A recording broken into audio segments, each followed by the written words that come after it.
The old families of Italy were powerful, political, and deceitful. And though deeply religious, they knew that to get to the top, they were going to have to do at least a little bit of sinning.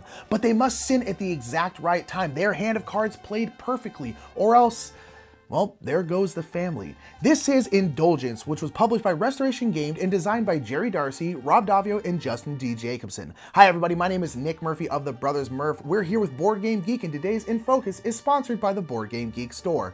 Well, it's time to take some tricks because sin is in, so let's get down to the table and go in focus on Indulgence. Indulgence is a trick-taking game with Italian families as the suits, where players are trying to gain the most florins. The game is played over 3 rounds, and at the start of the game, each player will be given a strong box with 30 florins, the gems here being worth 5 florins. 3 edicts will be placed on the table and then play will begin. Each turn there's a ruler who will deal out all the family cards and then choose one of the 3 edicts which will denote the scoring for this particular turn. Each edict will have a penalty for taking certain cards or tricks, and at the end of the turn, each player will have to pay florins to the ruler for every misstep.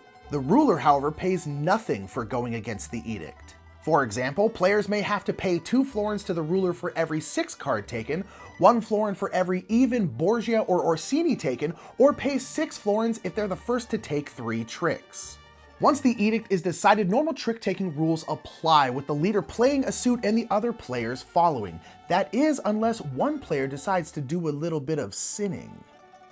The ruler cannot sin, but in turn order before every turn, players have to declare if they will sin or pass. If a player decided to sin, they will take the edict chosen by the ruler and flip it to its sinner side, and they will also gain the Indulgence ring. The trick-taking will play as normal, except now the sinning player is trying to take all of the cards that the edict states and will gain or lose florins if they succeed or fail. For example, with this edict, no one wants to take 6s, but if a player is sinning, they will try and take every single 6.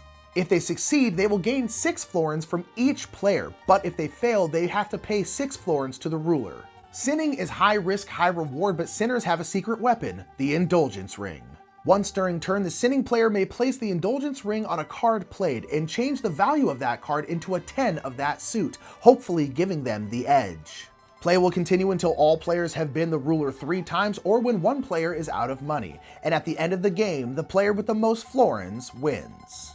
Indulgence is a straightforward trick-taking game with the twist of those edicts. Since scoring is changing each round, you constantly have to adapt your play. And when you're the ruler, choosing the right edict is key because that's where you get most of your florins. But the real stress is choosing when to sin. The reward is so high, but you have to be certain that you can pull it off.